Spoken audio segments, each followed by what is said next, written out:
여러분 안녕하십니까. 아침의 매일경제 이상훈입니다. 오늘은 1월 8일 수요일입니다. 먼저 신문 1면 기사부터 전해드리겠습니다. 먼저 매일경제신문 1면 기사에 문재인 대통령의 발언이 소개되어 있습니다. 어제 신년사가 있었습니다. 부동산 투기와의 전쟁 결코 지지 않겠다. 이렇게 단단한 각오를 밝혔습니다. 문재인 대통령 신년사 이렇게 돼 있고요. 그리고 북한과 관련된 내용이 꽤 많은 비중을 차지했습니다. 김정은 위원장 답방 여건 갖춰지게 남북이 함께 노력해 나가자 이런 얘기도 했습니다. 그러니까 신년사의 핵심 내용을 김정은 위원장의 답방 여건과 관련된 부분 그리고 부동산 투기와의 전쟁 부분 매일경제는 이렇게 두 가지로 꼽고 있습니다. 다음은 동아일보입니다. 김정은 답방, 남북 함께 노력하자. 역시 동아일보는요, 이 부분을 가장 큰 내용으로 꼽고 있습니다. 신년사 통해 거듭 제안했다. 그리고요, 개성공단, 금강산 관광 재개도 노력하자. 이런 얘기를 했습니다. 그런데 사실 개성공단과 금강산 관광은 대북, 유엔의 대북 제재와 관련돼 있거든요. 국제사회 대북 제재도 추진 의사를 밝혔다. 그러자 주한미 대사, 미국과 협의하에 이루어져야 한다. 언론 인터뷰를 통해서 이렇게 얘기를 했습니다. 좀 묘한 상이 돼버렸죠. 자, 다음은 한국일보 보겠습니다. 수도권 인구, 비수도권 인구를 넘어섰습니다. 우리 국민의 절반 이상이 이제는 수도권, 서울, 인천, 경기에 살게 된 겁니다. 껍데기가 된 균형 발전 이렇게 돼 있습니다. 여기 보시면요. 서울, 인천, 경기 인구 50% 첫 초과를 했습니다. 동남권 메가시티 꿈꾸던 부울경, 부산, 울산, 경남 꿈은 컸지만 인구가 줄어들고 있다는 겁니다. 순유출 급증, 수도권에서 빨아들이고 있어요. 자, 수도권 집중화 현상 점점 심해지는데 그동안 많은 정책을 줘서 이를 막기 위해서 지역 균형 발전 여러 가지 얘기했었지만 효과가 사실상 없었던 겁니다. 정부 15년간 지방 이전 정책 한계에 봉착했다. 비수도권 쇠락 가속화될라 우려가 나오고 있다고 합니다. 마지막으로 국민일보 보겠습니다. 어제 정세균 국무총리 후보자에 대한 인사청문회가 열렸습니다. 오늘도 열렸어요. 어제가 첫날이었습니다. 자, 이런 얘기가 나왔습니다. 총선 후에 협치내가 건의하겠다. 그리고 개헌은 21대 국회 개원 1년 내가 적기다. 21대 국회 4월 총선을 통해서 5월 말, 6월이면 본격 출범하거든요. 그럼 내년 6월 정도까지 개헌이 돼야만 된다. 뭐 이런 얘기가 됩니다. 보겠습니다. 과반 정당이 없는 국회 대안으로 제시했다. 야당에서는요, 어제 청문회 중에 상권 분립 회소이다. 이런 부분이 좀 쟁점이 돼서 공방이 좀 오가기도 했습니다. 자, 지금까지 일면 기사 짚어봤고요. 오늘 네 분 패널 나오셨는데요. 한 분씩 소개해드리겠습니다. 먼저 정운갑 MBN 논설실장 자리하셨고요. 최양호 현대경제연구원 고문도 나오셨습니다. 그리고요. 오늘 정당 소속으로 두 분 모셨는데요. 먼저 더불어민주당의 현근택 변호사 그리고 자유한국당의 변항범 변호사 나오셨습니다. 안녕하세요.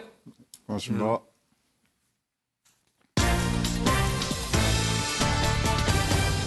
오늘 다룰 주요 이슈들을 네 가지 키워드로 정리했습니다. 아침을 여는 키워드입니다. 첫 번째 키워드, 조국 테스트.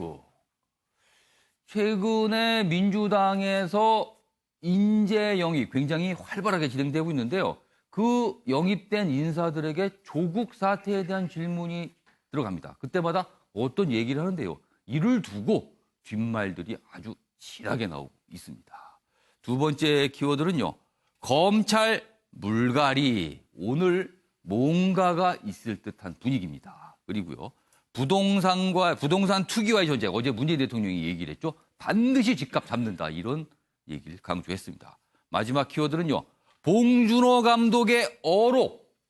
우리나라에서도 꽤 화제지만 미국에서도 이 어록에 대해서 많은 사람들이 얘기를 하고 있답니다. 어떻게 보면 사이다 발언, 시원한, 속 시원한 발언이다. 이런 평가도 나오고 있습니다. 자, 이렇게 네 가지 키워드로 정리를 했고요. 첫 번째 이슈는요. 민주당 얘기 좀 해보겠습니다. 지금 인재 영입 5호까지 발표가 됐는데 어떻게 보면은 굉장히 다채롭고요. 그리고 굉장히 젊은 피라는 게 느껴지는 인재 영입이 진행되고 있습니다. 먼저 그 얘기부터 좀 해보겠습니다. 서울신문입니다. 먼저 사진을 좀 봐주시죠.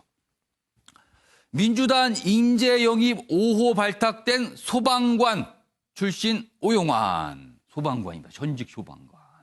여기 보시면 요 가운데 있는 분입니다. 가운데 있는 이 남성분인데요. 소방관 출신 오용환 씨와 아내 김자인 씨. 김자인 씨는 스포츠 클라이밍 선수로 굉장히 유명하잖아요. 부인으로 어제 참석을 했습니다. 그리고요, 2010년부터 소방관 생활을 해왔는데 소방관들의 이야기, 애환을 다룬 어느 소방관의 기도란 책을 펴내서 굉장히 주목을 받았습니다. 그리고 여러 가지 얘기 좀 했죠. 그래서 민주당이 5호 영입으로 오용환 씨를 선택했다. 이 내용이 좀 있습니다. 이런 가운데요. 그럼 궁금하잖아요. 자유한국당은 뭐 하고 있나? 지금까지 지난해죠. 1호 인재 영입을 했었는데 엄청난 논란과 뒷말만 남기고 그 이후에 인재 영입 작업이 멈춘 거 아니냐 이런 식으로 나왔거든요. 그런데 오늘 뭔가 움직임이 있을 듯합니다. 보시죠. 다음입니다. 목발 탈북자 지성호 그리고 체육계 미투 1호 김은희 한국단 총선 인재로 영입한다 이렇게 돼 있습니다. 오늘 뭔가 발표가 있을 예정입니다. 지금요. 여기 보면 지성호 씨는요. 여기 소개가 돼 있습니다. 그는 14세 때 북한에 있었습니다. 화물열차에서 석탄을 훔치다가 기차에 치여 왼쪽 다리와 팔을 잃었지만 목발을 짚고 탈북해 2006년 한 해에 한국에 들어왔다. 살기가 너무 어려워서 살기 위해서 어떤 행동을 했는데 그때 불의의 사고를 만난 겁니다. 그리고 나선 한국에 들어왔고요. 지난 2018년에는 도널드 트럼프 대통령의 신년 국정연설에 초청받아서 여러 가지 얘기가 또 나왔습니다. 여기 사진 보시면 당시 모습까지 좀 비추고 있고요. 그리고 동시에 여기 사진 있죠. 체육계 미투 1호 김은희 씨. 이후에 체육계도 여러 가지 일들이 있었고 지금 굉장히 자정 작업들이 진행 중이잖아요. 그래서 이런 의미 있는 인사 2명이 총선 인재로 영입된다. 그리고 오늘 뭔가 발표가 있을 것이다. 이런 내용입니다. 자, 그럼 여기서요. 관련 영상 확인해 보겠습니다. 저의 평생의 꿈, 명예로운 직업 소방관을 내려놓는다는 것이 조금은 힘들었습니다. 국민들 안전과 국민의 생명을 지키는데 꼭 필요한 예산을 포퓰리즘이라 비난하고 퍼주기라고 말하는 정치, 그 정치가 과연 우리나라 국민의 안전에 얼마나 관심을 기울이고 있는 것인지 저는 묻고 싶었습니다. 모든 제복 공무원이 더욱 당당하게 국민의 안전과 국민의 생명을 지키는 임무에 집중할 수 있도록 마음껏 헌신할 수 있도록 그런 나라를 만들겠습니다. In 1996, Sung Ho was a starving boy in North Korea. One day he tried to steal coal from a railroad car to barter for a few scraps of food, which were very hard to get. In the process, he passed out on the train tracks, exhausted from hunger. He woke up as a train ran over his limbs. He then endured multiple amputations without anything to dull the pain or the hurt. Today he has a new leg, but Sung Ho, I understand you still keep those old crutches as a reminder of how far you've come. Your great sacrifice is an inspiration to us all. Please, thank you.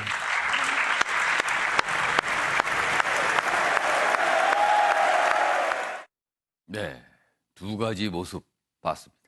자, 정원걸 시장님, 민주당의 인재 영입 지금 5호까지 나왔습니다. 근데 보면은요, 상당히 인상적인, 굉장히 좀 다채롭다는 느낌이 들거든요. 어떻게 보면 인재 영입에 있어서는 민주당이 한국당보다 좀 앞서가고 있다 이런 느낌 확실히 주고 있습니다. 그렇습니다. 현재로서는 민주당이 앞서죠. 그러니까 민주당의 인재 영입을 보면은 과거에 이제 인재 영입 정치권하면 굉장히 그 화려한 어떤 직책이라든가 그 과정 그게 초점을 뒀습니다만 이번에 인재 영입에 상당히 그 관심을 끄는 것은 스토리가 있는 스토리 중심의 인재 영입에 지금 포인트를 두고 있는 것으로 이해가 됩니다. 그러니까 이루어져 그 최혜영 교수 같은 경우에도 예. 장애인이면서 이제 발레리나의 꿈을 꿨던 예. 어떤 그 스토리. 그다음에 이 원종건 씨 같은 경우도 어머니가 어떤 시각장애인으로서 예. 여러 가지 스토리를 갖고 있지 않습니까? 예. 그런 측면에서 특히 이제 젊은 뭐 2030 세대를 겨냥하면서도 나름대로 어떤 얘기가 있는 그런 중심으로 끌고 가다 보니까 예. 상당히 관심이 있는데 반면에 한국당 입장에서는 지난번 이제 박찬조 대장 영입하려다 여러 논란 이후에 한 2달간 지금 주춤하고 있는 상황이거든요. 예.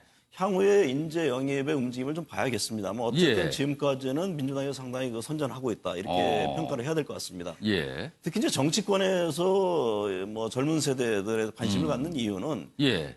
이제 30대 이하를 보면 16대에서 20대까지의 평균을 보면은 유권자들이 한 43% 가까이 됩니다. 예. 그러나 국회에 진출한 의원 수에 비하면 한 3.2%밖에 안 되기 때문에 유권자 수를 봐더라도 그렇고 예. 어떤 저희가 뭐 전체적인 흐름들 예를 들면 뭐 일자리 문제도 그렇고 예. 인사 문제도 그렇고 사실은 젊은이들의 목소리를 반영하는 것이 굉장히 중요하다는 정치권의 판단인 것이죠. 예. 물론 이제 지금 그 30대 이하 유권자들이 계속 줄어서 지난 20대에는 한 35.7%입니다. 예. 그렇지만 여전히 그 3분의 1 이상이 되는 것이죠. 그런 점 등을 감안해서 어쨌든 간에 그 총선을 겨냥해서 예. 젊은 유권자들한테 지시를 호소한다는 의미에서도 인재 영입을 과연 어떤 기준으로 또 어떤 스토리를 갖고 하느냐가 예. 굉장히 중요한데 일단은 지금 민주당의 행보는 굉장히 순항으로 좀 이해가 됩니다. 자, 한국당에 계신 벼랑병 변호사께 좀 질문을 드려야겠어요.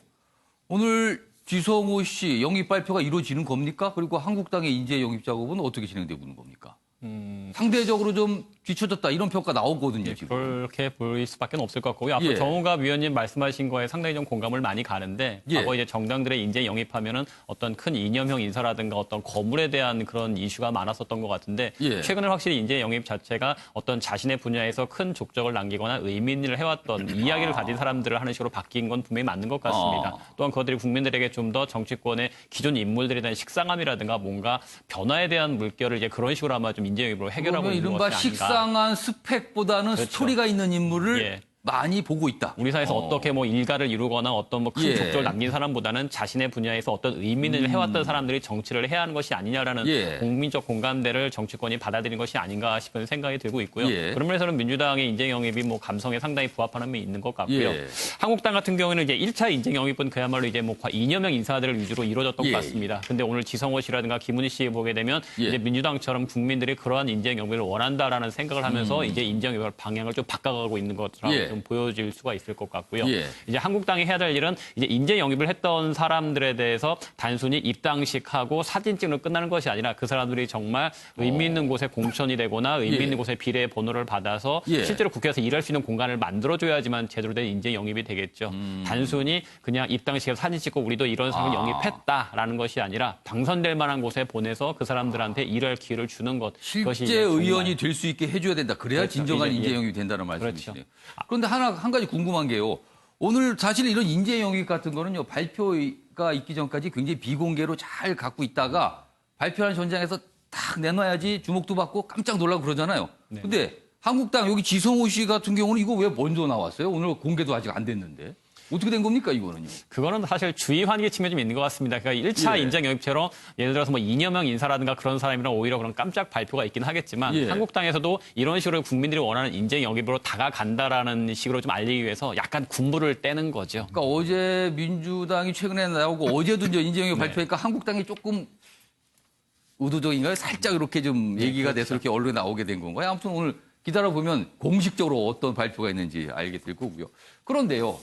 민주당의 인재 영입 대상이 된 분들, 영입이 된 인물들, 이렇게 어떤 기자회견을 하잖아요. 그리고 발표 당시에. 그러면 질문을 꼭 받는 게 조국 사태에 대해서 어떻게 생각하십니까? 꼭 질문 받아요. 그런데 그 자리에서 무슨 얘기를 하느냐에 따라서 여러 가지 질문이 나옵니다. 이른바 조국 테스트가 되고 있는 상황입니다. 관련 기사 있습니다. 보시죠. 조국 비리를 관행이라고 말한 여당 영입 5호 소방관. 조선일보 기사는 약간 제목에 일단 이렇게 얘기했다고 비판적으로 제목을 다루고 있어요, 일단. 야당 벌써 진영 논리에 빠졌다. 이런 비판을 야당에서 내놨습니다. 자, 조국 비리에 대해서 관행이라고 얘기한 거 어떻게 보면 두둔하는 발언이 되잖아요. 그렇게 되면은 야당에서는 벌써 진영 노래라고 거세게 또 비판을 받게 됩니다. 근데 반대로요. 지금 민주당의 영입 2호가 원종건 씨입니다. 이분 소위 말해서 눈을 떠요. 뭐 이런 걸 되게 유명해졌잖아요. 그리고 여러 가지 활동을 한 것으로 좀 알려서 영입 대상이 됐는데 이 원종건 씨는 최근에 한 언론 인터뷰에서 조국 사태에 관련해서 약간 비판적인 입장을 취했어요. 도덕적 해이다. 그건 분명히 잘못이다. 그렇지만 뭐 검찰도 문제다. 이렇게 됐는데 앞부분 도덕적 해이라고 얘기한 부분에 대해서 이른바 문재인 대통령의 지지자들로부터 엄청난 또 비난을 받게 된 겁니다. 그래서 한국당으로 가라. 이런 얘기까지 나왔다고 합니다. 여기 있습니다. 아랫부분에 보시죠. 두 인물에 대해서 각각 지금 어떤 상황인지. 어제 이 영입 소방관, 여기 보면 아랫부분에 돼 있습니다.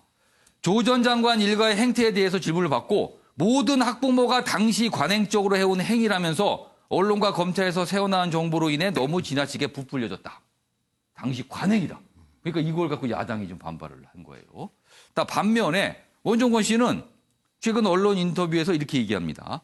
조 전 장관의 도덕적 체계와 관련해서 물론 잘못된 부분이 있다. 그러나 검찰에도 문제가 있다. 그러자 이런 반응이 나왔습니다. 자신이야말로 최고의 특혜로 그 자리에 갔다. 그러니까 이런 영입 대상이 된 게 특혜다.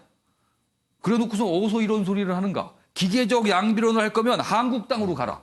이런 비판을 받고 있다고 또 합니다. 이게 어떡하라는 말입니까? 이게 무슨 얘기를 하면 이렇게 양쪽에서 나옵니다. 얘기가요. 자, 그럼 여기서요. 관련 영상 확인해 보겠습니다. 하지만 청년으로서 지금 굉장히 많은 언론에서 또 검찰에서 새어나온 정보로 인해서 모든 학부모들이 이제 그 관행적으로 해온 그런 행위들을 너무 지나치게 부풀려서 그렇게 보도되는 것에 대해 물론 허물이 있을 수 있습니다. 하지만 작은 허물조차 너무도 침소봉대하게 이제 거대하게 부풀려서 국민에게 그렇게 많은 불신과 그런 의혹과 그걸 심어주는 모습이 너무 두렵다고 해야 할까요? 그런 검찰 권력이 얼마나 두려운 것인지, 그래서 그걸 견제할 세력이 왜 필요한 것인지에 대해서 다시 한번 고민할 수 있는 계기가 되었던 것 같습니다. 네. 최양호 고문님. 네.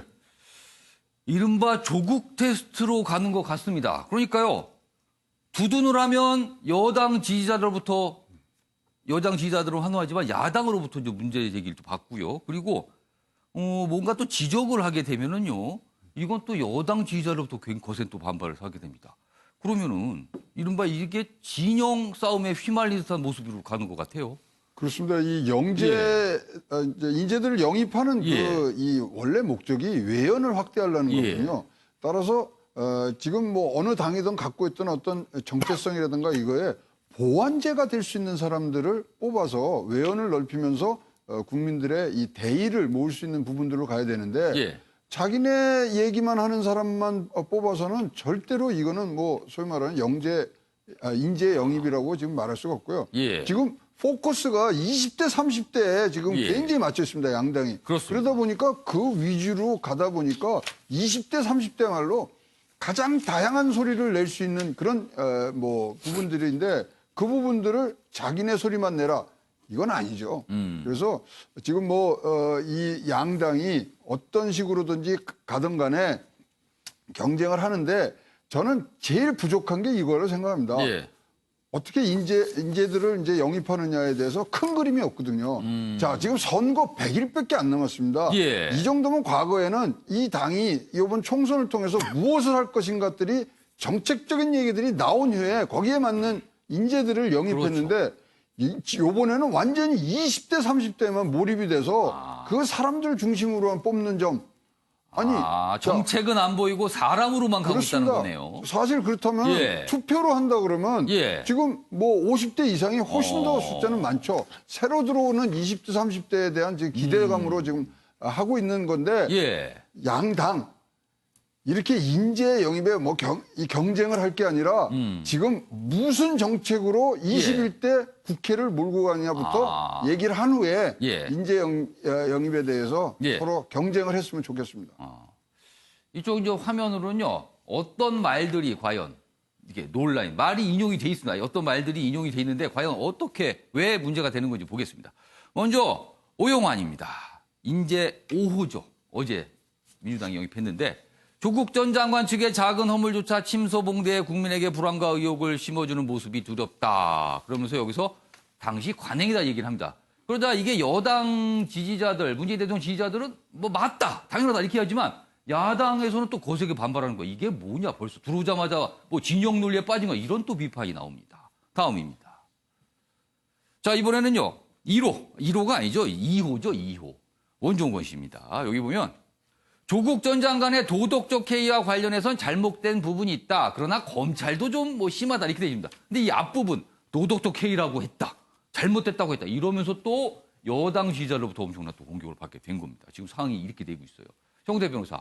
자, 네. 그렇게 이렇게 되면요. 앞으로 민주당에서 영입하는 인사들, 이른바 영입 인재들 조국 사태에 대한 질문 꼭 받게 될 겁니다. 그렇다면 이거 어떻게 되는 겁니까? 그때마다 굉장히 어려워지는 거 아닙니까? 발언이요?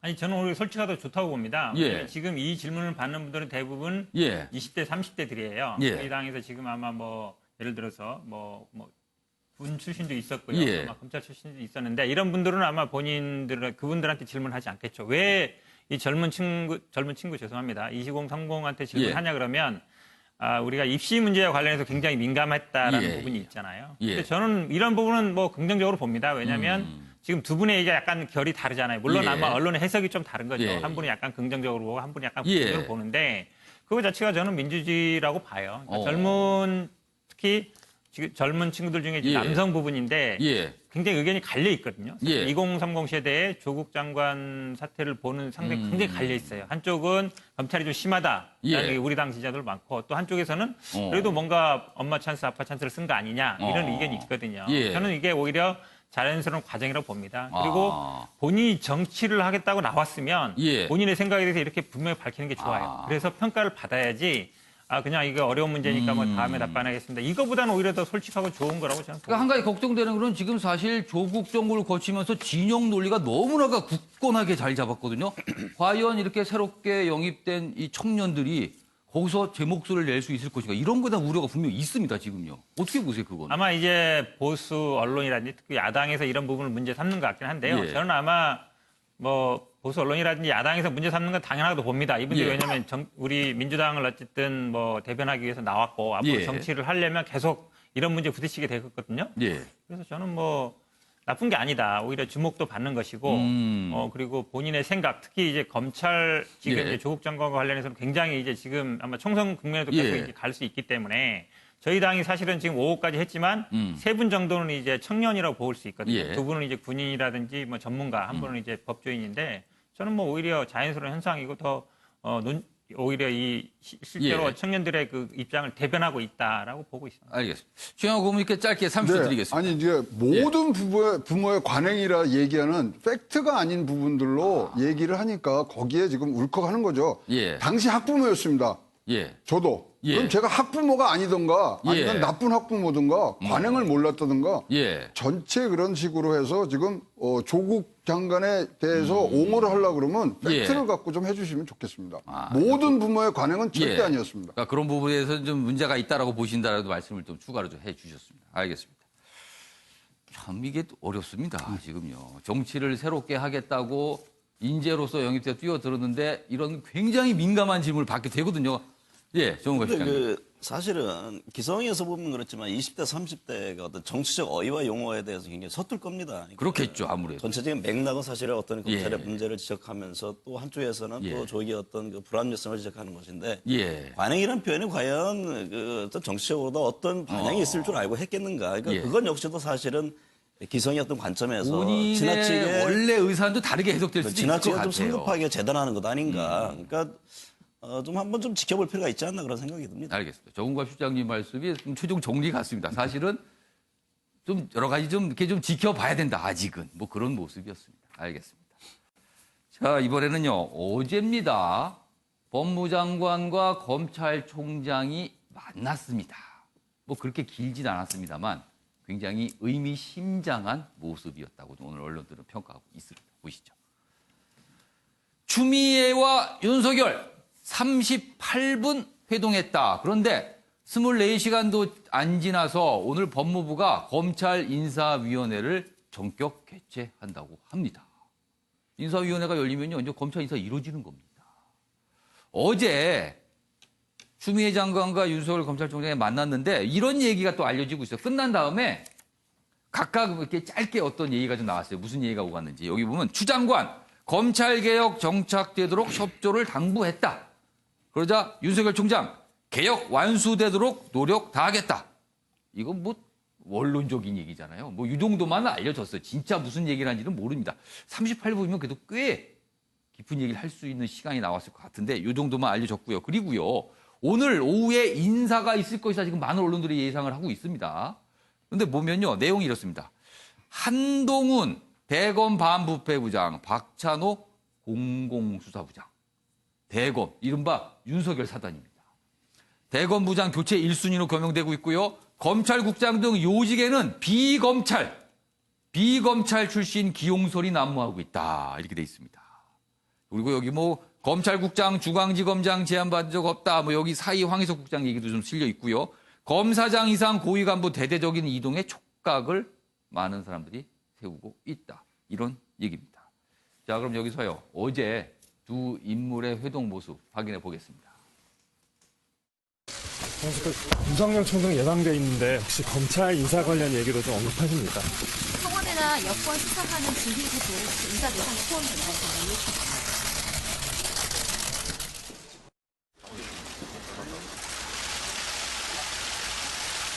국장님 오늘 추미애 장관이 만나서 검찰 인사 관련 얘기 언급할 의향이 좀 있으십니까? 법무부랑 청와대가 논의 중인 검찰 고위 간부 인사 관련해서도 의견 나누셨습니까? 검사들의 정당한 법을 끝까지 지켜준다고 하셨는데 아직 여전히 유효한 것이군요. 네. 두 사람이 만나는 장면은 공개가 안 돼서 그냥 들어가고 나오는 장면만 저렇게 포착이 됐습니다. 질문을 많이 했죠. 그러나 답을 하지 않고 있습니다. 그만큼 지금 상황이 굉장히 민감하기 때문에 그렇거든요. 사실 저 자리에서 기자들이 질문한다고 뭐라고 얘기하잖아요. 아마 엄청난 또 파장이 있을 수도 있어요. 그 말 자체가요. 그래서 신중한 모습들이 포착이 됐습니다. 자, 현구택 변호사.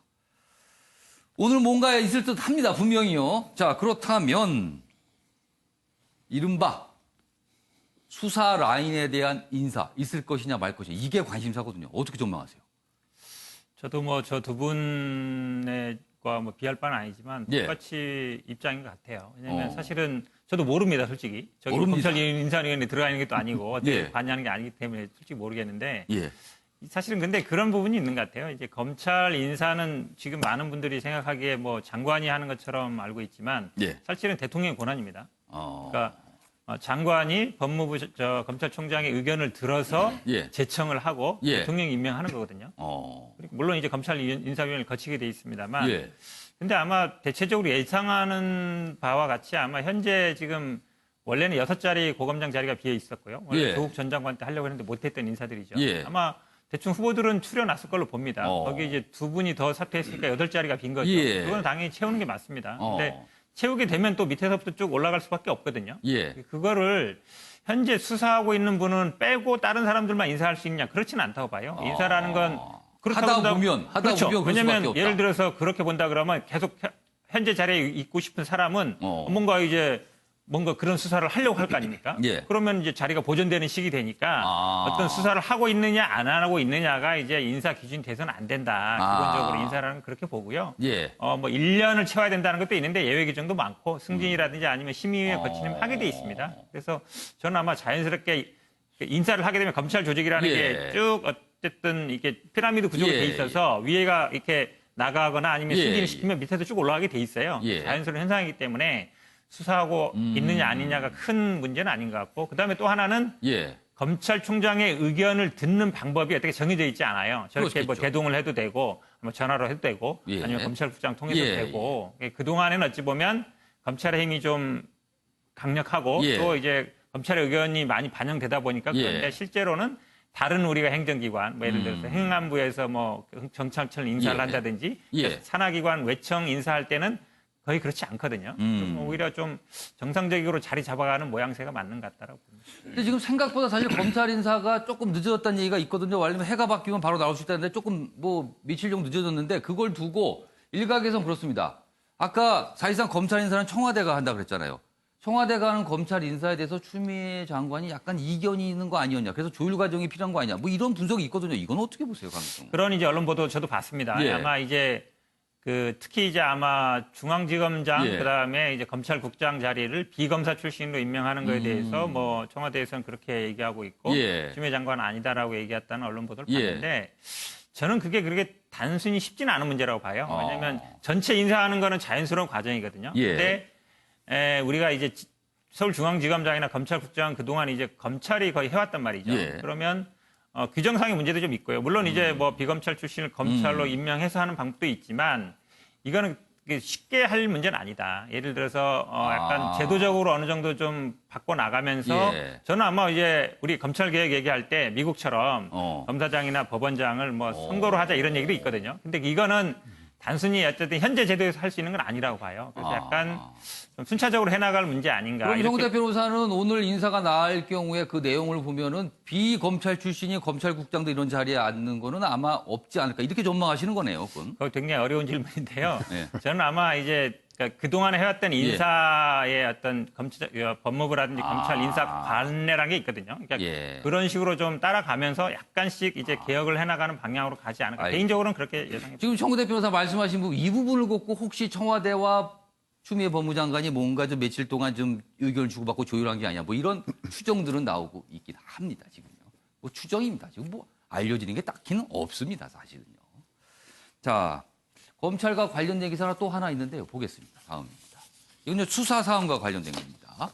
최강욱 청와대 공직기관 비서가 그동안 논란이 됐죠. 이른바 조국 전 장관의 아들 뭐 인턴 증명서 관련된 겁니다. 뭐 허위 증명서라고 이제 검찰 쪽에서는 얘기를 하고 있는데 이 얘기입니다. 최강욱 검찰이 협박을 했다.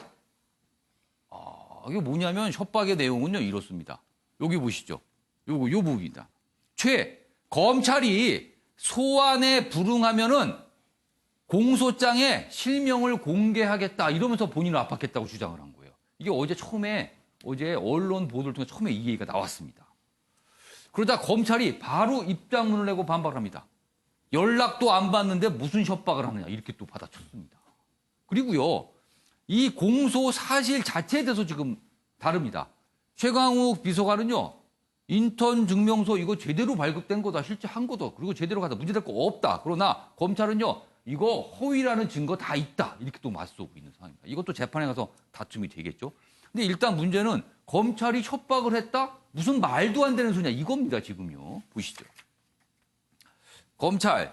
일반적 공소장 기재 사례를 준수해서 공소장에 그냥 이름을 적은 거지 무슨 이게 협박의 대상이 될 수 있냐. 뭐 이런 논란입니다. 지금. 자, 변형복 변호사. 네. 그러니까 최강욱 비서관은 공소장에 본인의 이름을 집어넣겠다면서 소환에 불응하면 그렇게 되겠다. 집어넣는다. 이렇게 검찰이 협박했다는 거고요. 검찰에서는 말도 안 되는 소리다. 그리고 공소장은 원래 다 들어가는 거다. 이렇게 되거든요. 자, 그러면은 궁금한 게 그렇습니다. 공소장 기재를 하겠다 말았다. 이게 협박이 되는 사안입니까? 아닙니까? 어떻게 보세요? 망신주기를 협박으로 이해할 수 있었을 것 같은데 그러면 그 공소장에 오로지 최강욱 비서관의 실명만 기재됐는지를 보면 될 것 같습니다. 사실 지금 증명서 관련해서 여러 건의 증명서가 위조됐다고 공소장에 적시가 되어 있는데 그 외에 그럼 최강욱 외에 다른 사람은 전혀 실명이 기재된 것이 아니냐. 그렇지는 않거든요. 한인섭 서울대 교수라든가 또 최성해 동양대 총장 이름도 기재가 돼 있습니다. 이 사람들의 명의를 위조해서 사무소를 위조했다라고 나와 있고 그러면 최강욱만 공란을 해놔서 뭐 또 어떤 사람의 법무부인 뭐 대표 XXX의 증명서를 위조했다라고 한다면 모르겠는데 그게 아니라 3명 다 이름이 나와 있거든요. 지금 관련된 인물들은 이름이 다 이렇게 다 나와 있는데 그러면 최강욱만 감춘 것도 아니고 최강욱 비서관 이름만 쓴 것도 아닌데 이거를 어떤 협박으로 했다라고 좀 보긴 곤란할 것 같고 오히려 검찰 입장에서는 수사를 할 당시에 정말 증명서를 위조하는 과정에 있어서 최강욱 비서관과 조국 전 장관이 서로 공모를 했느냐. 공모했다는 공범이 되는 것이고 몰랐다고 한다면 단순한 참고인 지위가 될 겁니다. 그럼 참고인이라 하더라도 나와서 뭐 충분히 물론 참고인은 당연히 출석해서 진술할 의무가 없기는 하지만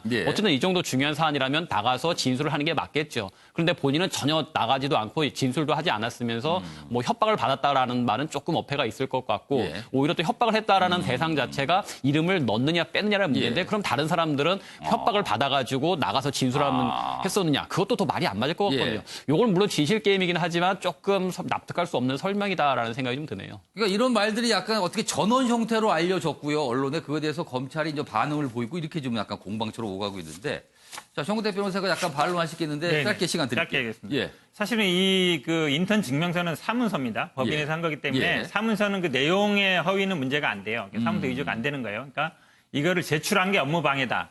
이제 그게 이제 기소된 내용인데 예. 이분이 사실은 의견서는 냈습니다. 검찰에 냈는데 어떤 본인이 일단 실제로 활동도 했고 업무를 일을 했다. 그래서 발급해 준 거다. 이런데 예. 검찰은 일을 안 했다는 거거든요. 예. 저는 아마 입증 문제는 그렇게 어렵지 않다고 봅니다. 왜냐하면 실제로 일을 했는지 안 했는지 따져보는 거니까. 예. 근데 다른 사람이 진술을 했다는데 지금 사실은 이 최강욱 비서관이 문제 제기하는 거는 이게 예. 약간 업무방해 지금 한국당에서 고발했지만 업무방해 공범이나 이런 거 아니냐. 이걸로 약간 이제 넘어갈 수 있는 상황이란 말이에요. 참고인에서 피의자로 넘어갈 수 있는. 예. 실제로 한국당에서 그걸 고발을 했고요. 그런 부분 때문에 문제 제기를 하는 걸로 보고 있습니다.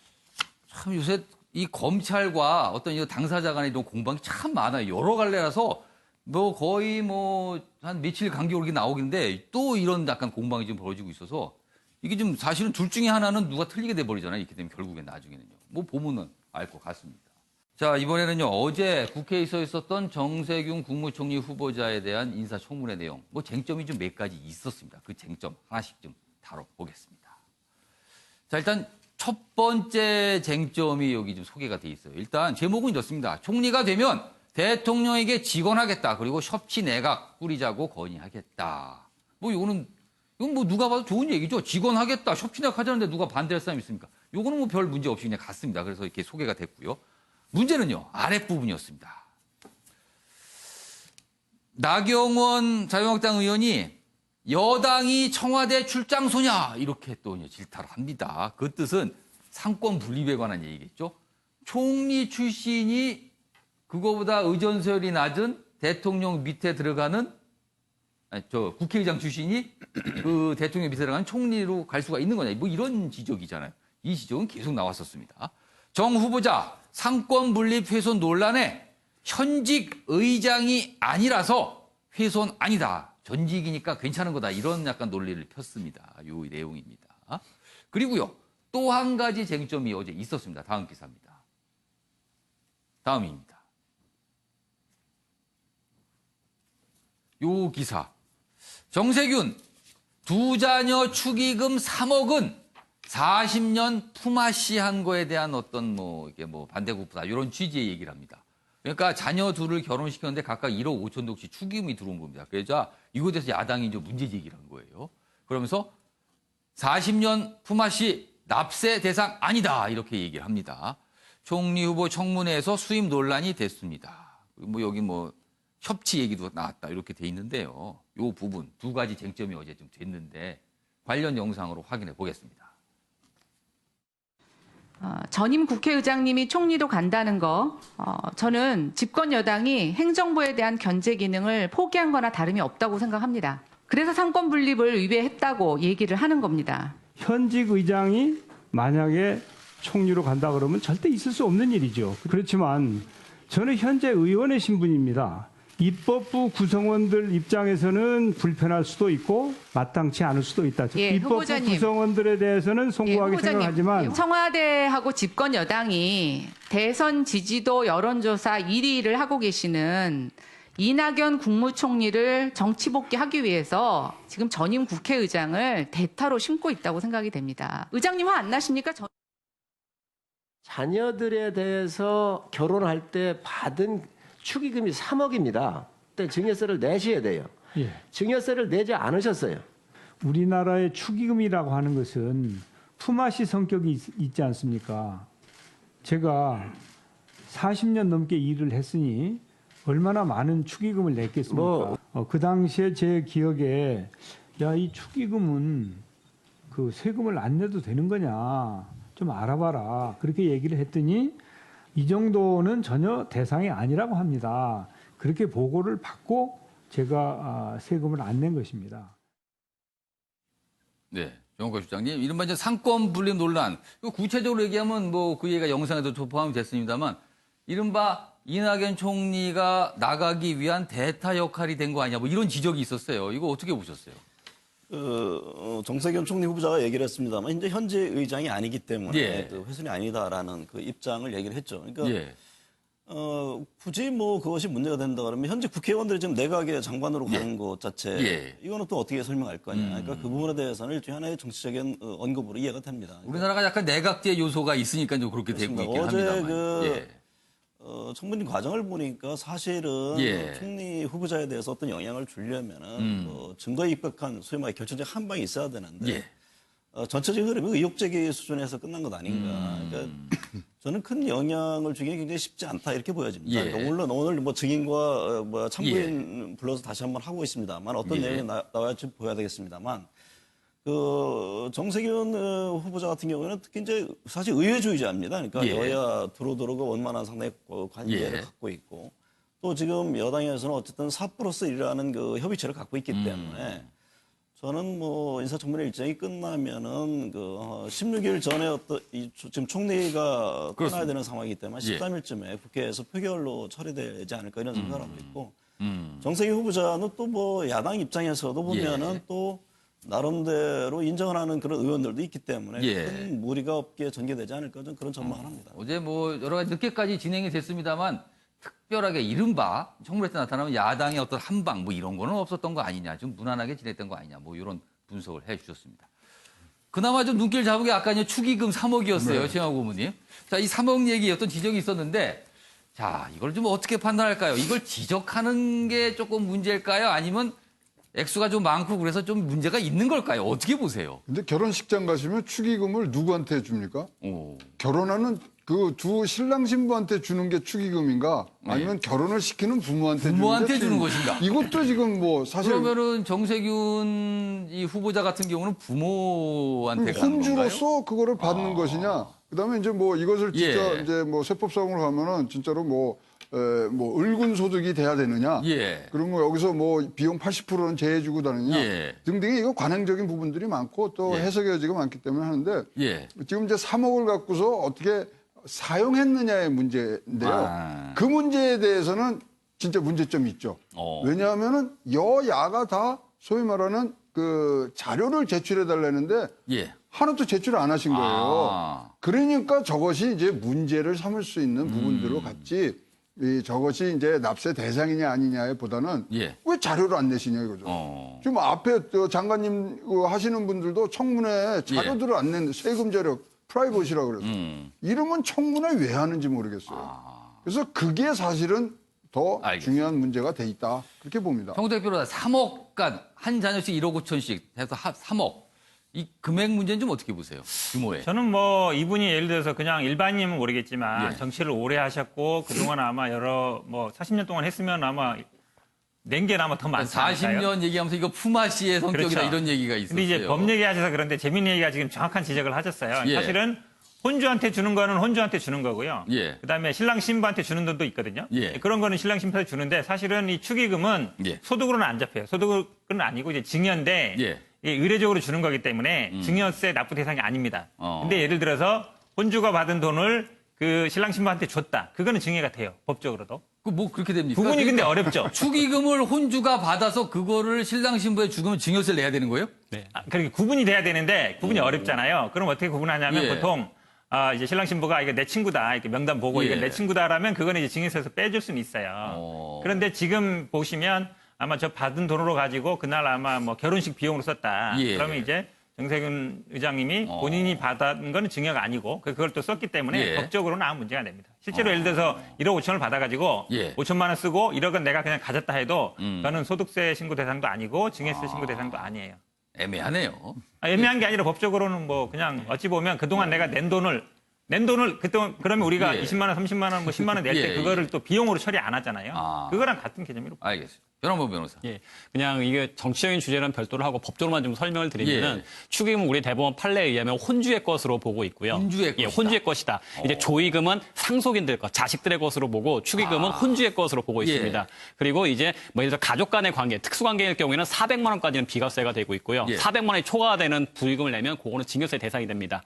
부의금, 그러니까 축의금이나 부의금 액수가 이제 많아지면 조금 예를 들어서 문제가 될 수 있겠군요. 삼촌이 조카 결혼할 때 500만 원 줬다 한다면 400만 원 초과는 100만 얼마에선 징여세가 부과되고요. 그거는 또 세금 문제가 되네요. 그다음 일반인들 사이에서는 50만 원을 초과하면 또 징여세가 부담된다는 것이 그 국세청의 유권 해석입니다. 이거 참고 삼아 알아주시면 좋을 것 같습니다. 오늘 현재 김영란법 여러 가지 얘기가 나왔습니다. 김영란법 사실 이전이니까 그 김영란법이라니 그래서 또 만드는 측면이 있잖아요. 예, 그러니까 예. 상당히 그 액수를 제한되는 예. 부분이 있기 때문에 앞으로는 뭐 이 같은 논란이 좀 많이 줄어들지 않을까 그런 생각을 그렇죠. 합니다. 사실 김영란법 시행 이후에 많은 분들이 어떤 인식이 좀 달라졌죠. 그래서 축의금이 많이 모이기는 요즘은 쉽지 않은 상황입니다. 근데 많은 분들이 3억이면 액수가 좀 상당하다. 근데 그거에 대해서 40년 동안 내가 여러 가지 했고 그 품앗이다. 이런 또 설명이 어제 있어서 오늘 기사에 좀 실려 있습니다.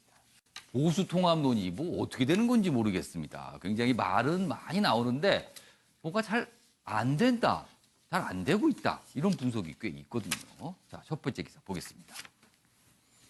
황교안, 유승민 의원이 제시한 3원칙 받으려고 하다가 친박 반발에 스톱됐다. 이렇게 됩니다. 그러니까 황교안 대표는 이거를 받아들여서 이제 보수통합 논의 본격적으로 제대로 해보자라는 생각이 있었는데 친박에서 제동을 걸었다. 이런 얘기가 되는 겁니다. 지금요. 보시죠. 일부 강성 의원 탈당을 거론하면서 유승민한테 안방 내줄 수 없다. 이렇게 반발했다는 겁니다. 그래서 이 3원칙 이게 받으려다 멈췄다는 거죠. 자, 황교안 대표 어제 하태경 새 보수당 책임 대표죠. 35분 비공개 회동을 했습니다. 그리고 나서 통합 외엔 대안 없어 노력할 것이다. 그리고 오늘 아침에 황교안 대표가 SNS에 글을 올렸어요. 역시 통합의 중요성을 강조하네요. 그러나 구체적인 방법이나 이거는 없었습니다. 이런 기사들이 있고요. 그 다음 기사 하나 더 보겠습니다. 자, 구체적으로 그럼 이 통합 과정에서 무엇이 큰 문제가 될까? 이 내용을 좀 다루고 있습니다. 역시 같은 내용을 딱 큰 제목으로 뽑았어요. 유승민 3원칙 수용 보류한 황교안. 친박계 반발로 하루 만에 무산됐다. 그런데 이 아랫부분입니다. 이게 한국당과 새 보수당이 뭔가 통합을 하기 위해서는 이 지역구 문제가 정리가 되는데 지금 새 보수당의 현역은 8명이 있잖아요. 그런데 그중에 지역구 7곳이 이미 한국당에서 털을 잡고 있는 분들과 겹친다는 겁니다. 항상 이 뭔가 합당을 할 때는 이 부분, 특히 선거 앞두고는 굉장히 민감하거든요. 자, 논의 들어가도 공천 등 곳곳에 아함초가 있어서 만만치 않다. 이렇게 분석을 하고 있습니다. 자, 그럼 여기서요. 관련 영상 확인해 보겠습니다.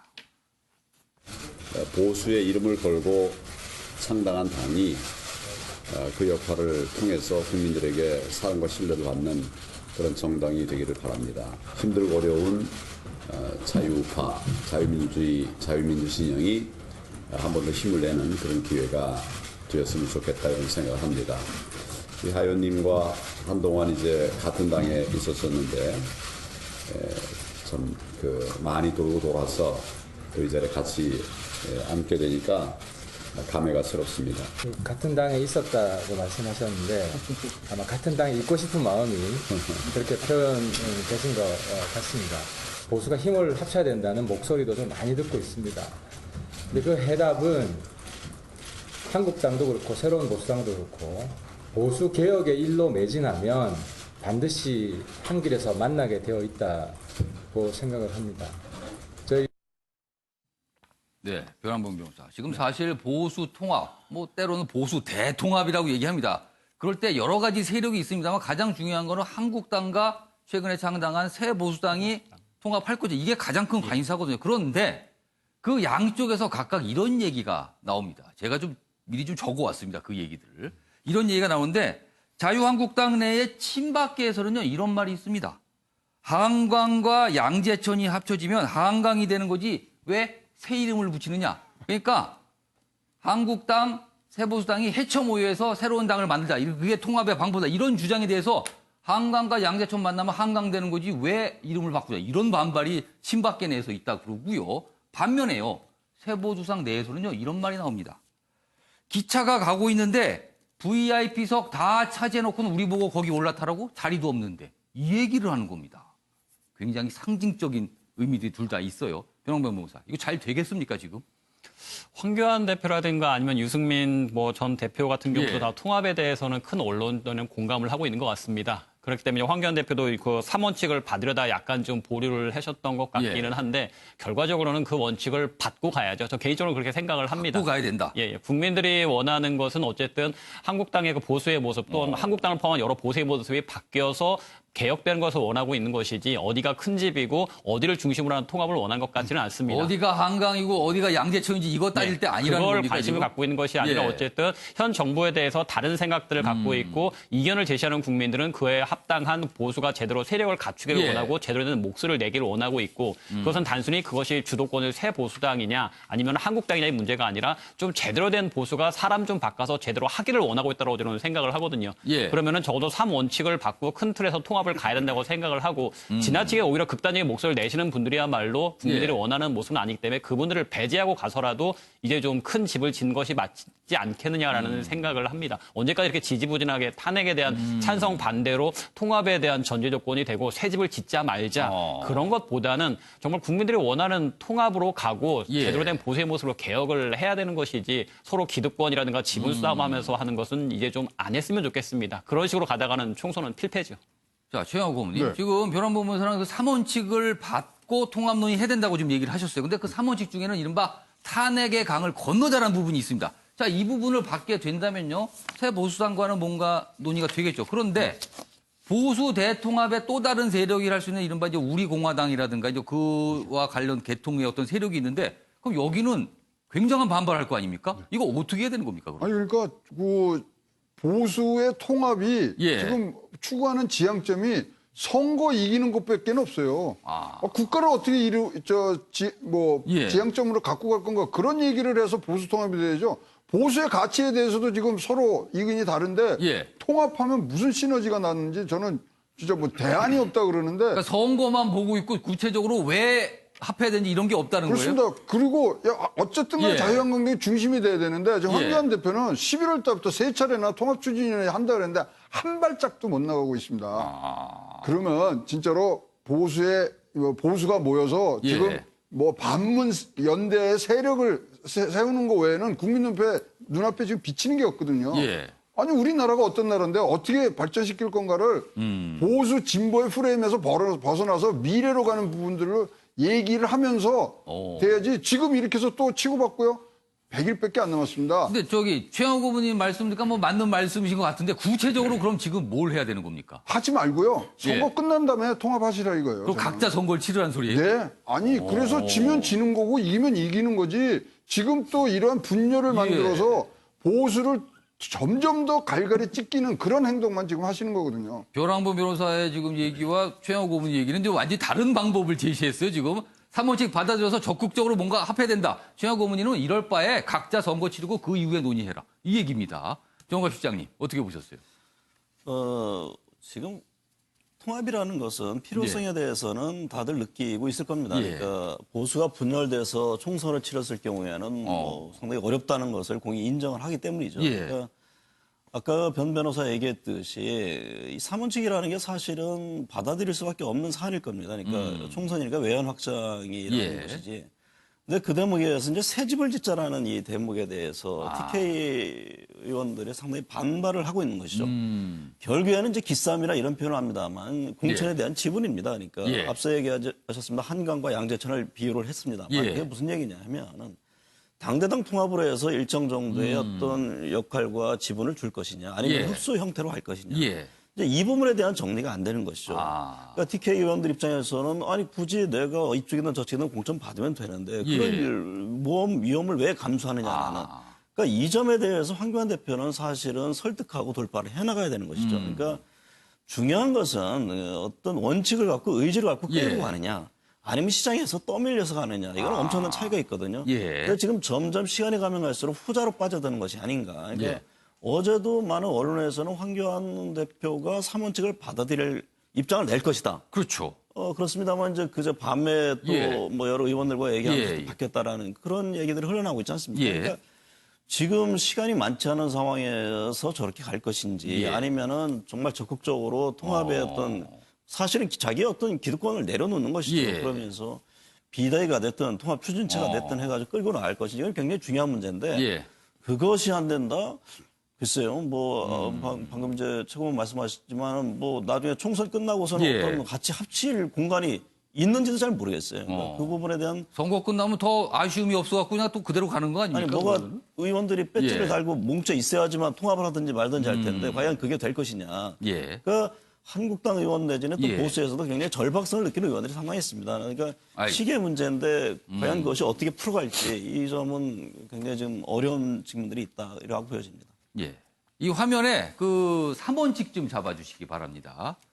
유승민 의원이 한참 됐습니다. 이 3원칙을 받아들여야지만 한국당과 통합 논의할 수 있다는데 이 보시죠. 일단 탄핵의 강을 건너자. 그러니까 박근혜 전 대통령 탄핵 문제 이거 매듭 짓자. 이거 인정하고 가자 이겁니다. 그런데 만약에 이걸 인정하게 되면요. 아까 제가 말씀드렸죠. 우리 공화당이라든가 이쪽 세력은 이거 받아들이지 못할 겁니다. 그렇다면 통합을 하더라도 보수 대통합이 아니라 보수 소통합이 될 가능성이 있어요. 이렇게 되면요. 그리고요. 개혁 보수로 가자. 자, 이거는 좋은 말입니다. 개혁해서 이건 어느 정도 합의가 가능할 것 같아요. 그런데 새 집을 짓자 이 부분에 대해서 아까 말씀드렸죠. 새누리당, 한국당 내 친박계에서는요.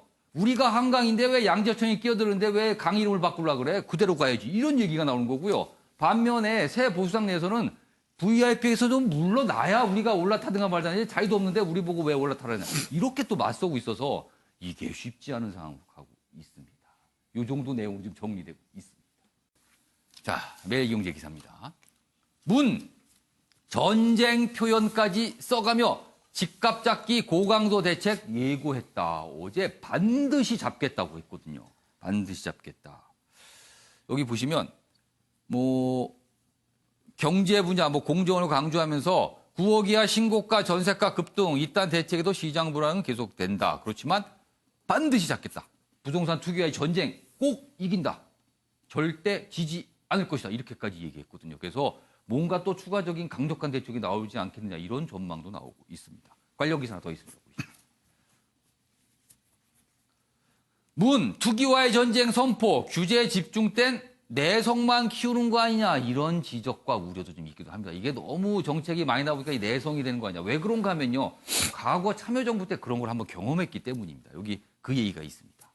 집값 불안 지속될 땐 더 강력한 대책을 내놓을 것 같다. 지금 어제 대통령의 그런 의지를 본 거 보면 분명히 있을 것 같아요. 그런데요. 올인할 땐 참여정부의 실패를 되풀이할 수도 있는 거 아니냐. 이런 지적이 있습니다. 과거의 경험이 또 떠오르는 거죠. 여기 보시죠. 아랫부분입니다. 2005년 2월 노무현 전 대통령이 취임 2주년 국정연설에서 사용한 투기와의 전쟁. 그때도 이렇게 얘기했거든요. 그리고 그 이후에 많은 부동산 정책이 나왔습니다. 근데 이 투기와의 전쟁이라는 표현을 문 대통령이 직접 말한 것은 이번이 처음이다. 이렇게 됩니다. 자, 관련 영상 어제 신년사에서 부동산 관련된 부분 확인해 보겠습니다. 부동산 시장의 안정, 실수요자 보호, 투기 억제에 대한 정부의 의지는 확고합니다. 부동산 투기와의 전쟁에서 결코 지지 않을 것입니다. 주택 공급의 확대도 차질 없이 병행하여 신혼부부와 1인 가구 등 서민주거의 보호에도 만전을 기하겠습니다. 저는 이게 부동산 문제는 우리 정부에서는 이렇게 자신 있다고 이렇게 좀 장담하고 싶습니다. 현재의 방법으로 부동산 가격을 잡지 못한다면 보다 강력한 그런 여러 가지 이 방안들을 계속 강구해서라도 반드시 부동산 가격을 잡겠다는 말씀을 드리고 대통령 현실 인식에 심각한 고장이 나 있는 것 같습니다. 국민 어느 누구도 대통령의 그 같은 현실 인식에 절대 동의하지 못할 것입니다. 그럼에도 불구하고 대통령이 이런 왜곡하는 얘기들, 현실을 왜곡하고 통계를 왜곡하는 얘기들 매우 유감스럽습니다. 그야말로 자화자찬, 꼴불견의 말씀이 아닐 수 없습니다. 그래서 지금 제발 현실로 빨리 돌아오시기 바랍니다. 심재철 한국당 원내대표의 얘기는 어제 신년사 중에서 경제 전반에 관한 얘기에 대한 어떤 총평을 좀 굉장히 비판적인 내용을 섞어서 좀 했습니다. 자, 최영호 고문님. 네. 사실 부동산 투기와의 전쟁, 이게 참여정부 때도 나왔던 말이거든요. 그런데 참여당 당시에 그 투기와의 전쟁, 사실 성적이 그렇게 신통치 않았어요. 그런데 이제 문재인 대통령이 비슷한 표현, 전쟁이라는 표현을 다시 쓴 겁니다. 그러면 강력한 대책이 나올 것 같은데 이번에는요, 집값 잡기 어떻게 좀 통할까요? 지금 뭐 시장을 계속적으로 예. 그렇게 개입을 하면서 이거 될 수 있는 부분들은 아니거든요. 예. 근데 근본적인 원인에 대해서 좀 예. 심도 있는 고민을 좀 해주셨으면 좋겠어요. 시중에 지금 유동자금이 1,200조에서 그냥 1,400조까지 지금 늘었다는 거거든요. 그 유동자금이 이제 갈 데가 없으니까 계속 수익률이 제일 좋은 부동산으로 가는 아주 쉬운 원칙을 지금 강구하고 계신 것 같아요. 자, 노무현 대통령 시절에도 2003년, 2006년도에 예. 굉장히 집값이 폭등을 하죠. 예. 그때 원인이 이러한 규제 때문에 했다고 지금 뭐 다들 알고 계시지만 그건 아닙니다. 외환 보유고의 많은 에 따라서 유동자금이 시내로 확 풀리는 덕분에 된 거거든요. 그래서 이 아주 근본적인 문제를 지금 뭐 해결하지 못하고 계속 규제로만 하다면은 잡을 수가 없습니다. 그래서 그럼 문재인 대통령은 그 유동자금의 흐름 부분을 투기로 판단을 한 건가요? 투기인데요. 그거를 선순환적으로 예. 뭐 설비 투자진 건설 투자 쪽으로 몰아주는 방향으로 예. 갈 수 있으면 되고요. 예. 대안들이 많습니다. 그래서 지금 뭐 우리 유니콘 기업 같은데 11개가 있는데 다 비상장이에요. 예. 아니 그럼 그쪽으로 물꼬를 터주든가 뭐 이 소위 말하는 세금적인 문제에 터주든가 방법이 있거든요. 그쪽으로 좀 검토를 해주셨으면 좋겠습니다. 정호가 시장님께서는 어제 문재인 대통령의 저 표현 그리고 뭐 어떤 각오를 굉장히 단단히 밝힌 거예요. 어떻게 들으셨어요? 그 대통령은 의지를 보인 것이죠. 그러니까 집값을 잡겠다는 의지의 표현으로 봅니다. 그러니까 이번에 김현미 장관이 출마하지 않을 정도로 이제 지금 국토부 장관 그대로 그 신뢰를 주면서 계속 지속적인 정책을 펴겠다라는 것으로 이해가 되고요. 근데 그 문재인 대통령이 부동산에 대한 그 의지를 제가 한 예를 들으면 2012년 그 대선하고 2017년 그 문재인 그 김정숙 당시 그 후보 부부 인터뷰를 한 적이 있습니다. 그때 대담 때 지금 이제 문 대통령이 어떤 입장을 내놨냐면 그 김정숙 여사의 말입니다. 그러니까 주택 청약 부금이라는 게 있지 않습니까? 그 통장을 하나 만들었는데 아니 왜 그것을 만드냐?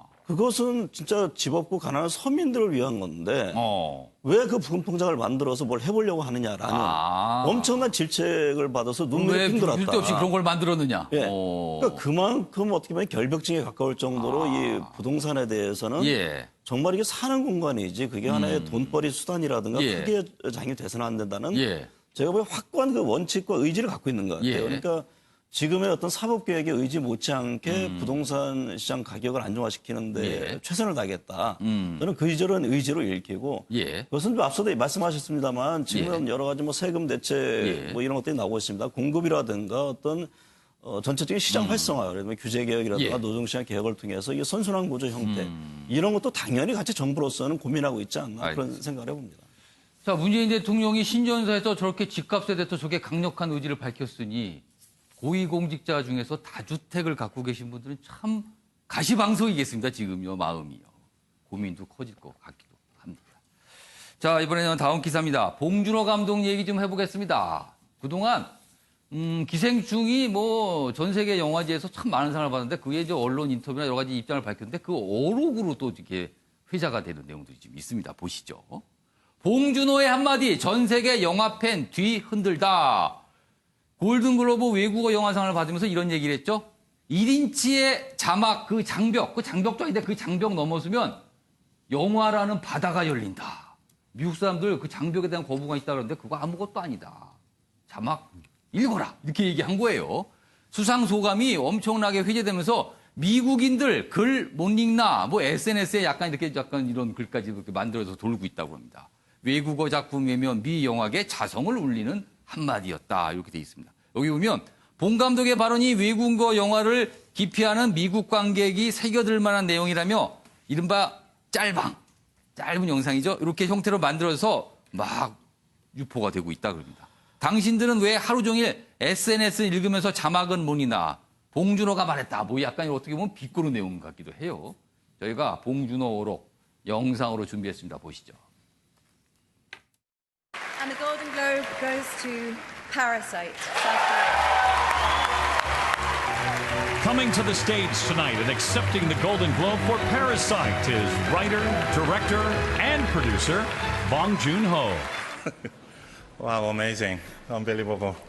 Yeah, I'm foreign language filmmaker, so I have a translator here. Please understand. No. 그 자막, 서브타이틀의 장벽도 아니죠. 한 1인치 정도 되는 그 장벽을 뛰어넘으면 여러분들이 훨씬 더 많은 영화를 즐길 수 있습니다.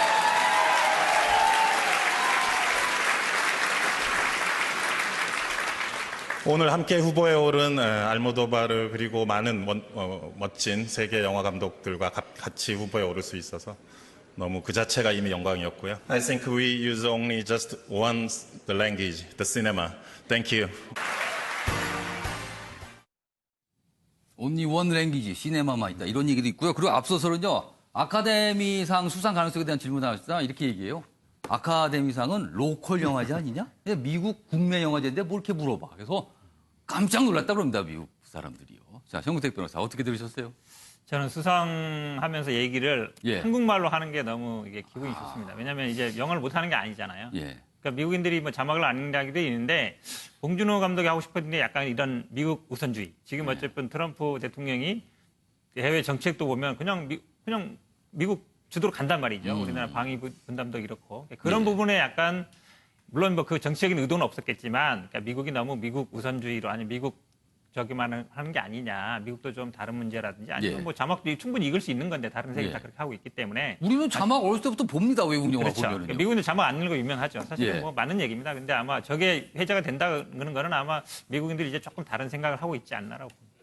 혹시 영화 좋아하세요? 정우택 변호사? 가끔 봅니다, 집에서. 혹시 기생충 아카데미상 받을까요?